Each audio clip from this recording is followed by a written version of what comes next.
ত্রিপুরা মতা 16 ফেব্রুয়ারি 2023 অনুষ্ঠিত হতে যাওয়া ত্রিপুরা বিধানসভা নির্বাচনের জন্য 20 জন প্রার্থীর প্রথম তালিকা প্রকাশ করেছে।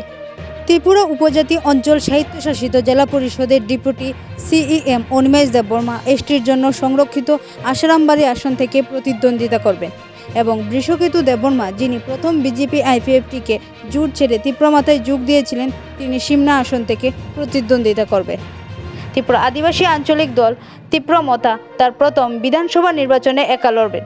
দলের প্রধান প্রদ্যুৎ কিশোর দেববর্মন ঘোষণা করেছিলেন যে দলটি অন্য কোনো দলের সাথে জোট গঠন করতে পারবেন না, কারণ তারা বৃহত্তর ত্রিপুরাল্যান্ডের দাবিতে লিখিত আশ্বাস দেয়নি।